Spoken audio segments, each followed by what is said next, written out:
Aber zu Taurus ist alles gesagt, aber es ist eine richtige Analyse.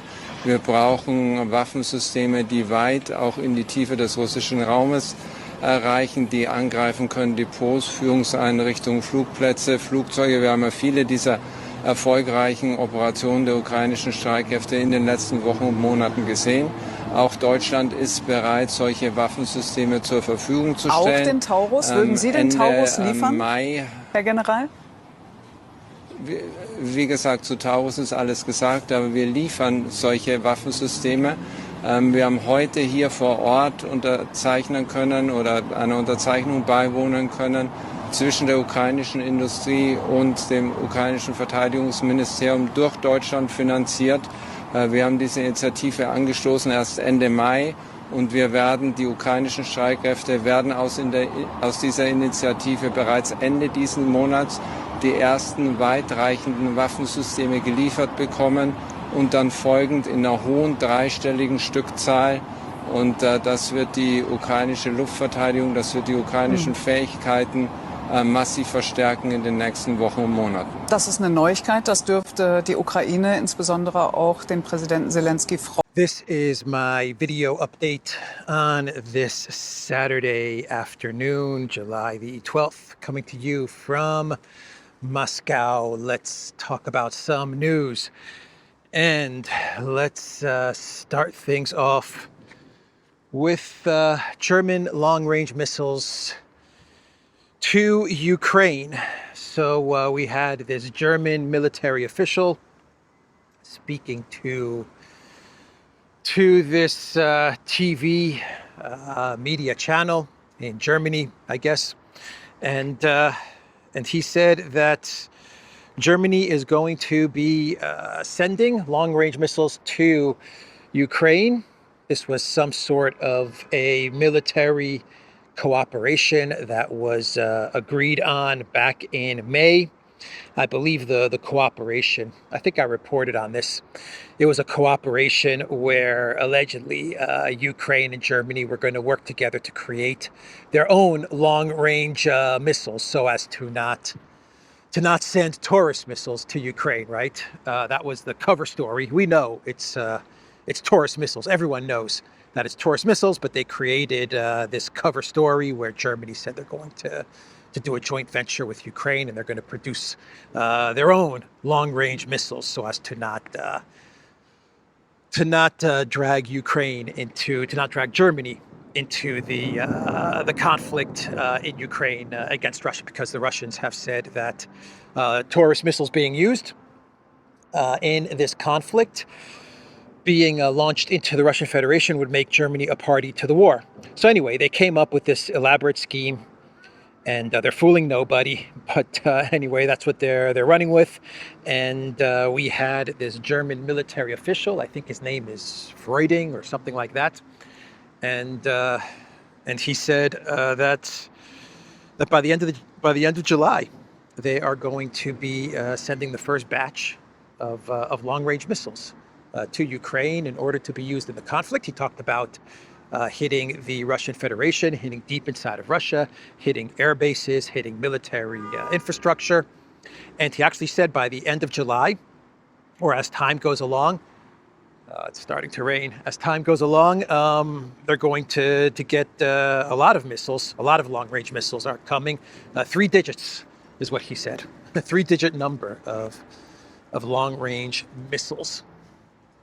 So that is the news coming out of Germany and Ukraine.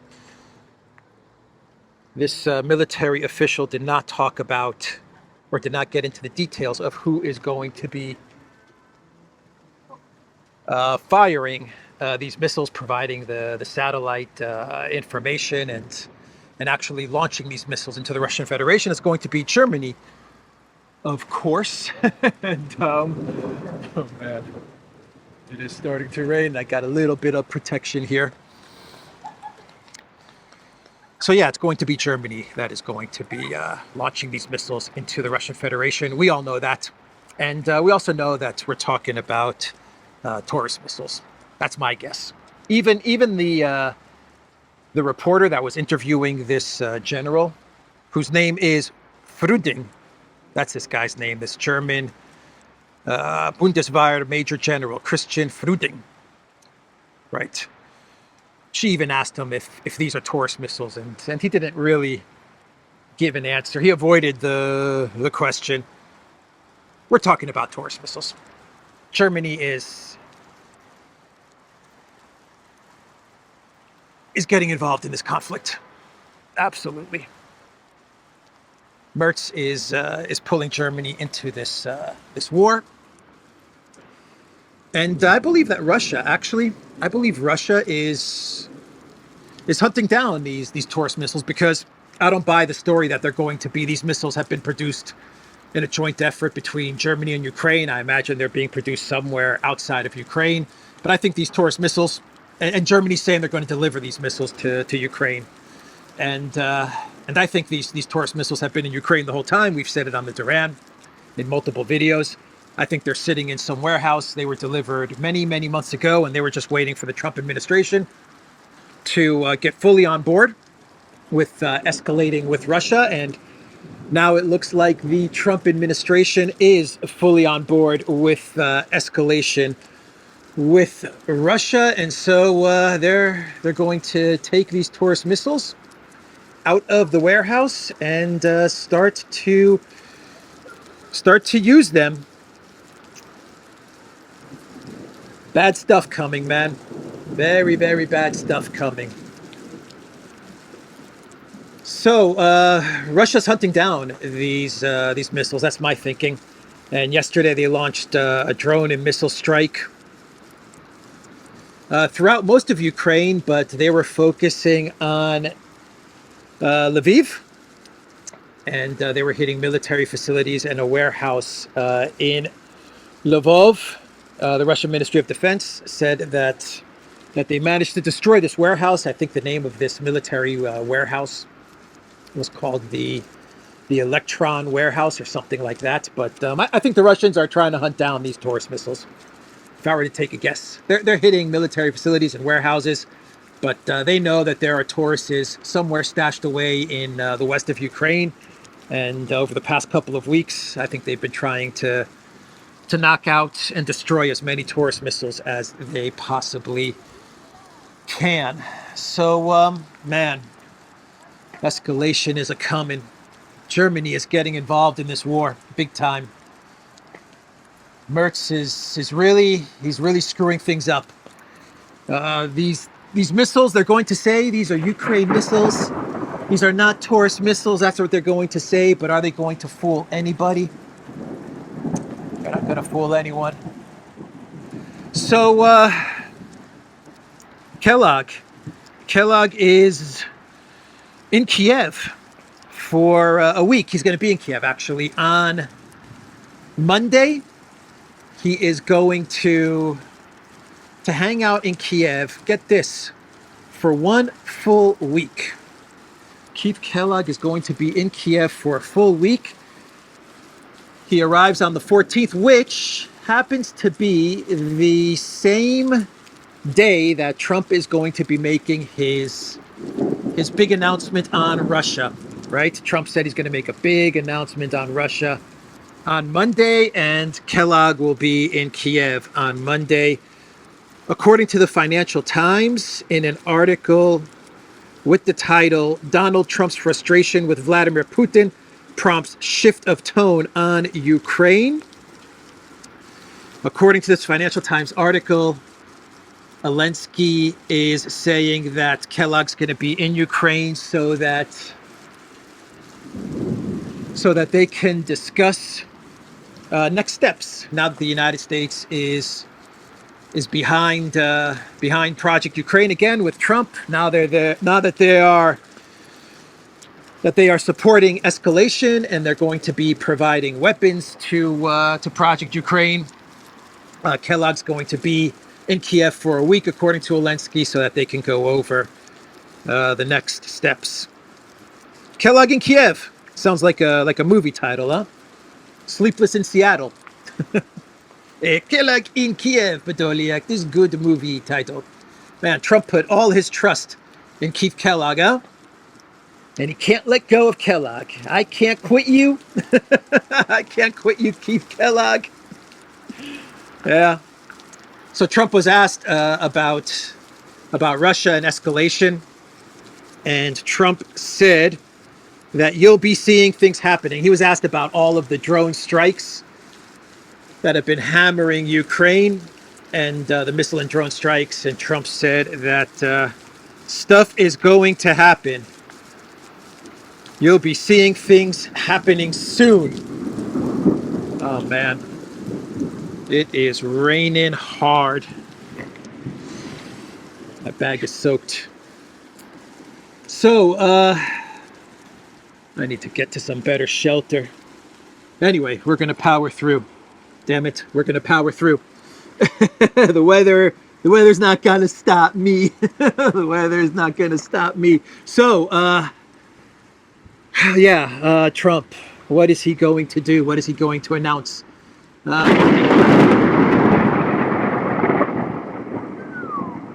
What is Trump going to announce? Most people believe he's going to announce 500% bone-crushing sanctions. He's going to go with the Lindsey Graham bone-crushing sanctions plan. Other people believe he's going to announce a boatload of weapons via NATO. He's going to launder those weapons via NATO, defensive and offensive weapons to Project Ukraine. There are some people believe that Trump may surprise us on Monday because Lavrov had a very good meeting with Rubio, and they both said that they're discussing different approaches and new directions with regards to resolving the conflict in Ukraine. This is what some people are speculating, but I doubt it. I doubt it. What I got from the readouts from the meeting with Lavrov and Rubio, and after listening to Alexander's video where he discussed the meeting in depth, they met in Malaysia, is that Lavrov and Rubio decided that even though we're going to be getting a whole lot of escalation with regards to Project Ukraine, the two foreign ministers agreed to continue talking, to continue dialogue and keep the channels of communication open. That's what I got from the readout, but I think we're going to see escalation from Trump. That's what I think we're going to get on Monday. I hope I'm wrong. I really hope I'm wrong, but I don't think so. I do not think so. Now, the Financial Times, in the article I was talking about, they said that Trump, he's very frustrated with Putin, and that's why he's changed directions. It's the frustration with Putin, and he believes that Putin has been playing him. He's been manipulating him. Poor Trump. You're the victim, Trump.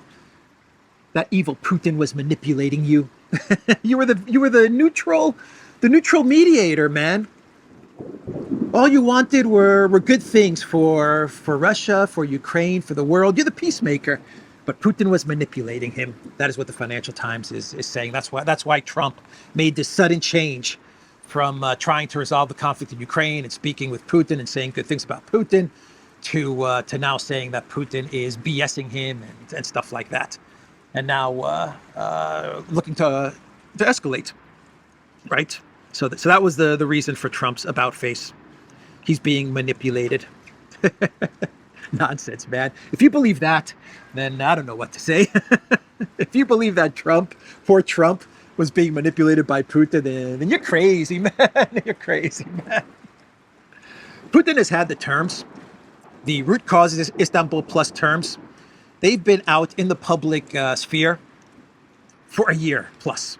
June is when Putin announced in detail the Istanbul Plus root causes terms towards ending the conflict in Ukraine. He has been super duper uber transparent, and those terms, they've been out there for 1 year. The Russian government, Lavrov, Medvedev, Putin, Zakharova, everyone in the Russian government, they've talked about these terms. They've repeated the Istanbul Plus terms over and over again. The collective West media never, ever reports on the Istanbul Plus terms. Never. They never report on the Istanbul Plus terms. But Putin's been super, super transparent as to Russia's terms. But it's Trump that's being manipulated because Trump is the neutral mediator, right?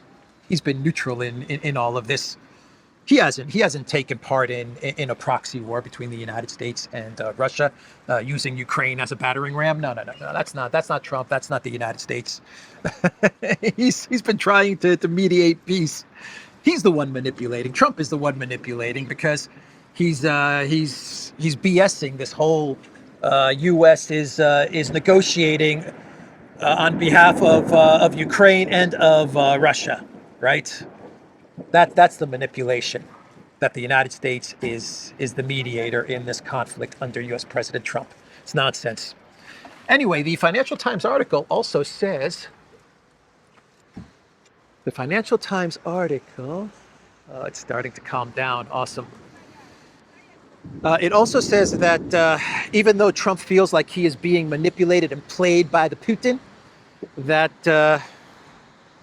that he still sees Zelensky as an obstacle to peace, right? He is saying Zelensky is an obstacle to peace, and that Putin is the more serious negotiator, the more serious party in this negotiation process. Oh, man. Ay, ay, ay.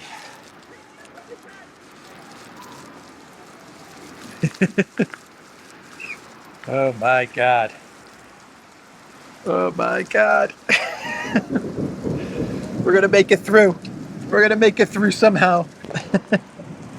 All right. So, let's see here.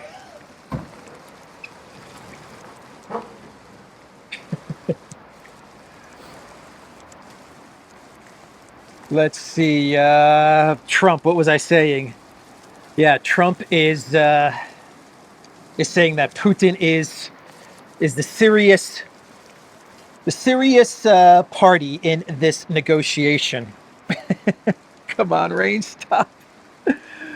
Oh my God. Почему? All right, guys, I'm gonna have to come back. One sec. All right, I am back. I am sorry about that, but that wasn't providing me enough cover. I am under the Bolshoi, and I think I can finish out the video from here. What was I saying, guys? What was I saying? Yeah, so the Financial Times article, they said that even though Trump is shifting positively towards the Green Goblin, that he still views Putin as the more serious party in all of this. And it actually said that he views Zelensky as an obstacle to getting to some sort of a negotiation, some sort of a settlement with Russia, which I also find to be ridiculous, that the United States and that Trump, they can't get to a negotiated settlement because Zelensky is an obstacle. That's just nonsense, man. The United States controls Ukraine from top to bottom. From top to bottom, they control Ukraine. They control the weapons, they control the money, they pay all the salaries. Zelensky is not an obstacle. He's a puppet. He's a puppet, and if Trump really wanted to get to an agreement with Project Ukraine, if he really wanted peace, then he would tell Zelensky, sign the Istanbul Plus terms that Russia had presented in 2024 of June. It's a fair deal. It's a good deal, Zelensky. Sign it, and then go to your villa in Spain or in Italy or France or wherever, or in all three of those countries, wherever you have your homes. See you later. Sayonara. Audi 5000. That is if the Trump White House really wanted peace. But they're presenting Zelensky as some sort of an obstacle, preventing Trump from getting to a peace deal. Once again, Trump is the victim. Poor Trump. Poor Trump. Putin on the one side, Putin is playing him. On the other side, Zelensky is an obstacle to peace. Man, what is Trump going to do? How is the great negotiator going to solve this? We'll find out on Monday. Anyway, the Times, they put out an article talking about the bone-crushing sanctions and how Trump is going to, or is thinking about, green lighting, scorched earth, bone-crushing sanctions, 500% embargo. The Times' article has the title, Trump mulls global oil embargo to squeeze Putin's war economy.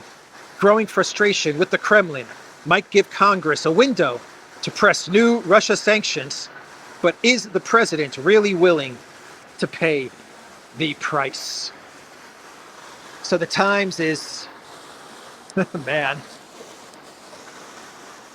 So what the Times is saying here is that that if Trump implements the bone-crushing sanctions, the 500% embargo on China, India, Turkey, the entire world, if he puts these 500% sanctions, like really implements them, and the Times has doubts that he will implement this, but if he does, then we're looking at a global economic meltdown. That's what we're looking at. Yeah. It talks about how the EU is trying to get the price of Russian oil down to $45 in their 18 sanctions package. So that's the EU plan, is to put the cap from $65, which hasn't worked, but to put it to $45, and that's how they're going to hurt Putin's war machine.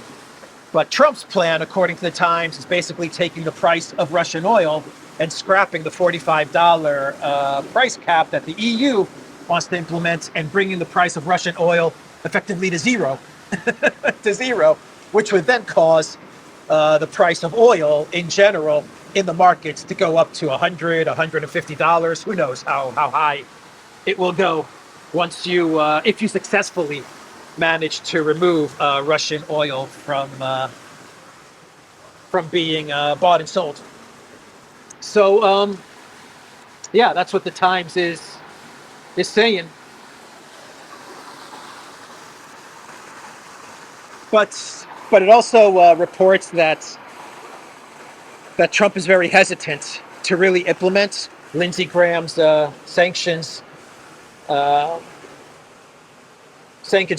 package, because he's going to completely submarine his domestic economic policy. The United States is going to get crushed. We're going to see inflation.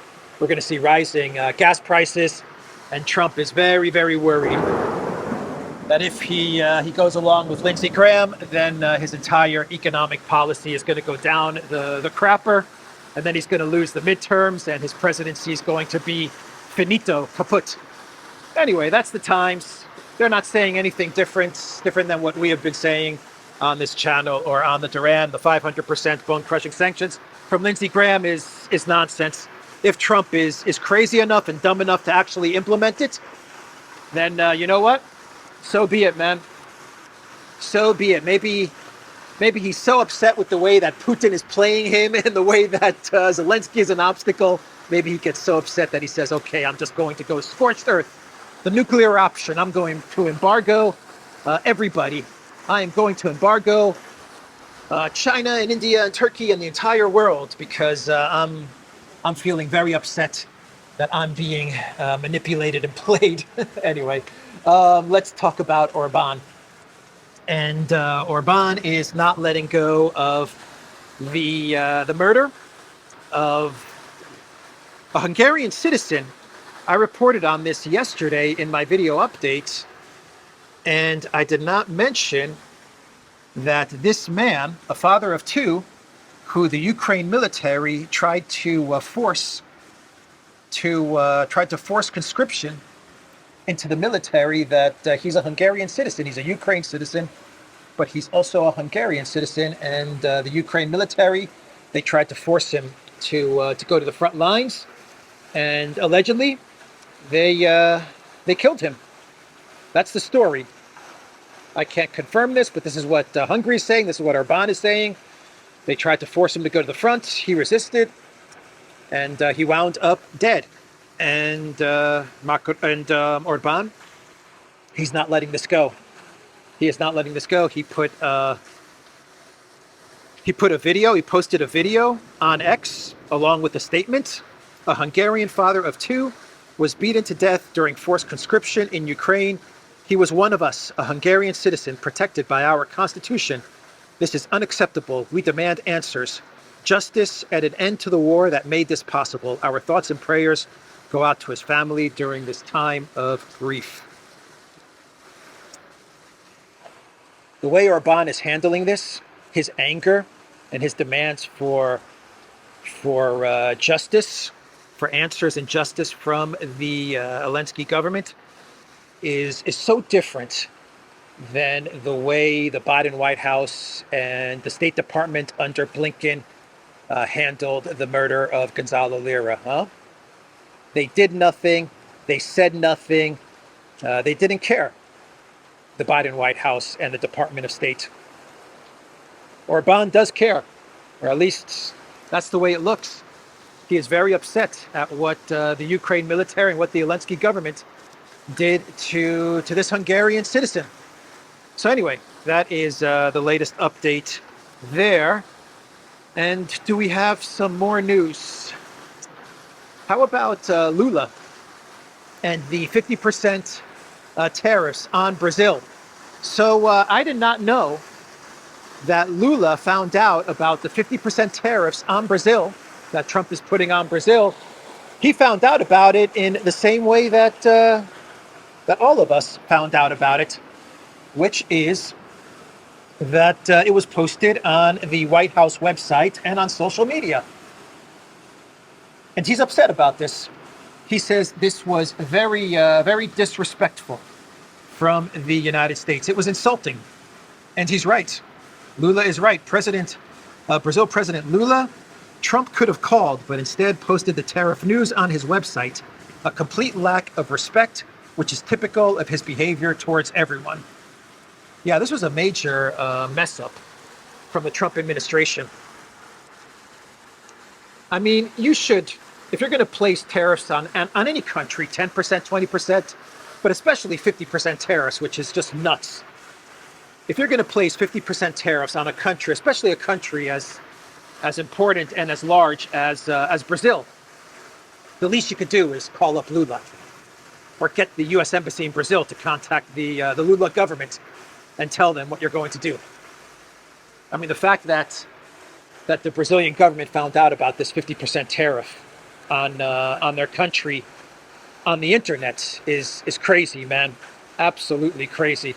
Lula's correct on this one. He's correct on this one. But the Trump White House, they are weaponizing tariffs, man. They weaponize sanctions. The United States, man, they weaponize sanctions. They weaponize institutions, the global institutions, the USD, the reserve currency, and now they're weaponizing tariffs. This is a bad idea, man. This is a really bad idea to weaponize tariffs. This has nothing to do with trade or trade imbalances or anything like that. This is Trump trying to put pressure on Brazil because he's upset about BRICS.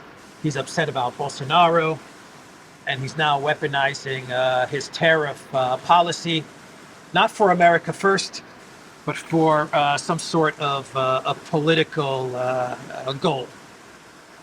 Not a good idea, man. It was not a good idea to weaponize sanctions. It was not a good idea to weaponize the USD. Why Trump is weaponizing tariffs? It's crazy, man. Anyway.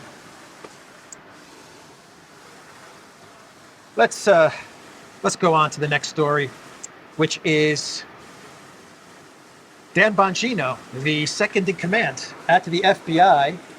The rumor is that he is going to be leaving the FBI. He hasn't left. He hasn't resigned. He is still with the FBI, but there are reports which are saying that he is about to resign, and he is upset over the Epstein case handling.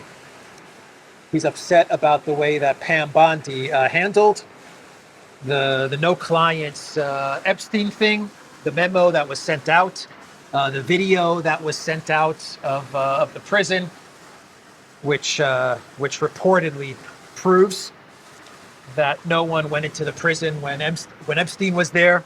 even though there's about a minute or two that seems to be missing from that video. But we're not going to get into that. Anyway, Bonino is upset about all of this, and he's blaming Pam Bondi, allegedly, and he wants to quit. And if he quits, the reports are that Kash Patel will then quit. And that's where we are with this story. But Axios and the Wall Street Journal, they're reporting something different. They are saying that the real reason that Bonino wants to quit is not because of the way Pam Bondi handled things, not because of the release of the memo and no client list in the video, but because of the backlash that this all got. It's the backlash that has rattled Bonino, allegedly, the FBI, Patel, Bondi, Bonino, the Trump White House. They were not expecting this kind of reaction from the American public and from the entire world. And this is what is causing Bonino to want to leave the FBI. This is a post from Max Blumenthal.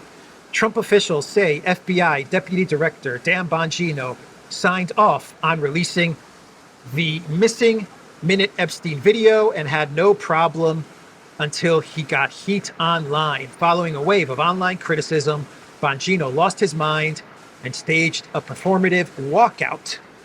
And this is coming from Axios. The fact is, Dan was releasing the information with the video and had no problem until he got heat online, a senior administration official told Axios. Bongino found the video with the missing minute. He vouched for it. After a thorough review, he said, and he thought this would end the matter. When that didn't work, he lost his mind and ran out of DC. That's what Axios is reporting. The Wall Street Journal is supporting Axios in its reporting. It's not so much about the memo and the video release, but it is the backlash that is upsetting Bongino. He did give that interview with Kash Patel to Maria Bartiromo about 2-3 weeks ago, and he said that he's looked at the case file, the Epstein case file, and he said that he did not self-delete. He said Epstein did not self-delete. He said that 3 weeks ago. So he went along with that narrative. So why would he not go along with? He did go along with the memo and the video. If he really was upset about everything that was happening with the no client list, then I would take a guess and say that Bongino would have protested and possibly quit the FBI before Pam Bondi released the memo and before the FBI released the video. But who knows? Who knows what's going on? Maybe something else was going on. Maybe Axios and the Wall Street Journal, maybe they're trying to smear Bongino, right? That could also be what's happening here. Maybe they're trying to, because Bongino is leaving the FBI. Maybe he didn't like what was going on with the memo and then the video from even before it was released. Maybe he was protesting before it was released, and now they want to smear him. That could also be what's happening. Anyway, what else? Ursula is saying that relations with the United States will never be the same. That is what Ursula is coming out with, as the European Union is negotiating with the United States on tariffs, and they would like to get a 10% flat tariff deal with the Trump White House. Ursula is saying that even if they manage to agree to a 10% tariff deal, that the EU relations with the United States will never go back to what they used to be. I don't quite understand what Ursula is complaining about, why she's whining. You were a vassal, and you are a vassal, and you always will remain a vassal of the United States, whether it's 10% tariffs or 50% tariffs or 500% tariffs. If I was Ursula, I would be thanking my lucky stars that Trump is being so lenient on the European Union, because if the United States wanted to put 500% tariffs or 1,000% tariffs or 40% tariffs, they could do it. And there's nothing that the European Union could do about it. Nothing. The United States could tell the European Union, we're going to place 40% tariffs on you, and you're just going to take it. And the EU would have to take it. So anyway, she actually believes that the EU has some sort of sovereignty. No, you don't. She said, we believe that tariffs are a loss for everyone, but we are not that naive either. We know that the relationship with the U.S. may never go back to what it used to be, the EU chief stated at an economic industrial forum in Rome on Thursday. Yep. It's never going to go back to the golden days of Bidenopolis, when we had zero tariffs. When we had zero tariffs and we were plotting and scheming for regime change in Russia. Those were the golden days with Bidenopolis and Blinken and Sullivan. Now we're going to have to put up with 10% tariffs, and we have to deal with Trump. Even though not much has changed, Trump is signing up to Project Ukraine after all of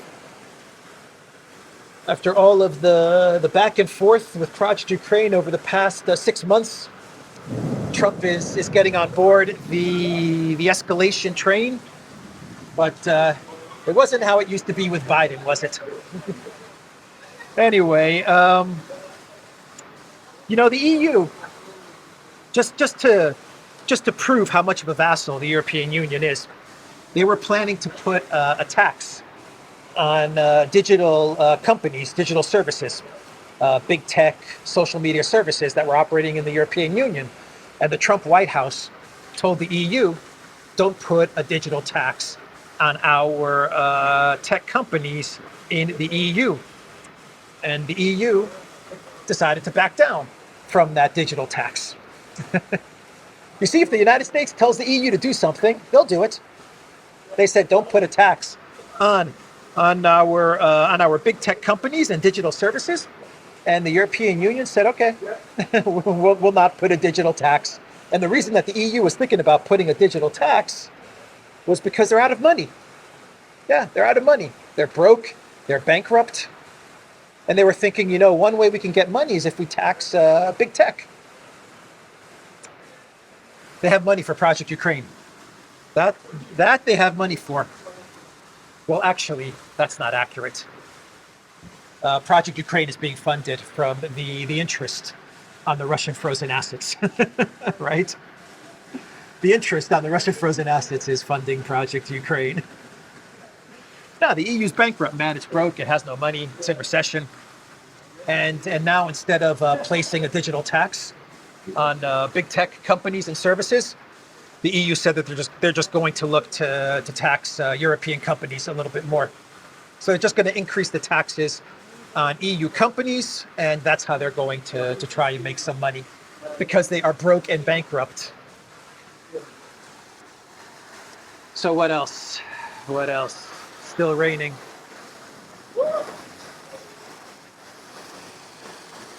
I think we can do a clown world, guys. I think we can do a clown world. BlackRock Mertz has trouble eating cake. This is the guy that is taking Germany to war with Russia. This is the guy that is sending long-range missiles to Ukraine, or has already sent Taurus long-range missiles to Ukraine. This is the guy that's going to tell his military to fire those long-range missiles into the Russian Federation.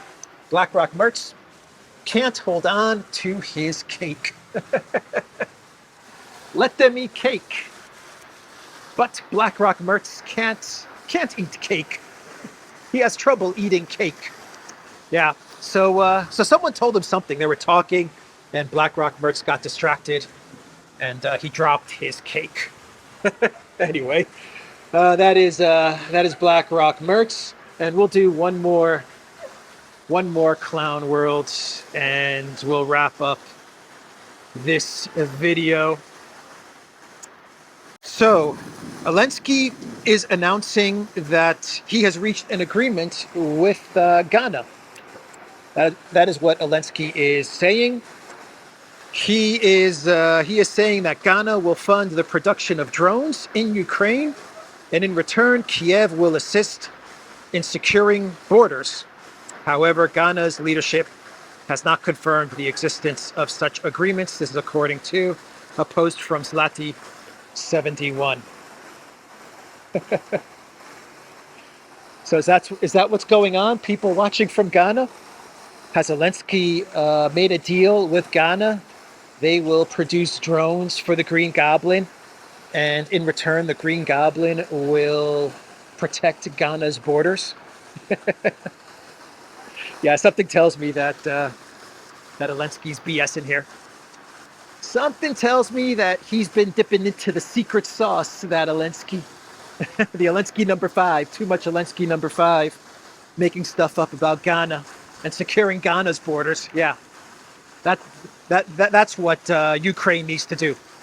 Ukraine needs to secure Ghana's borders, and Ghana absolutely needs to manufacture drones for Ukraine. Anyway, I will leave it there. That's the video update, theduran.locals.com. We are on Rumble, Odyssey, BitChute, Telegram, Rockfin, and X. Go to the Duran shop, pick up some merch like what I'm wearing in this video update. There is a link in the description box down below. Take care.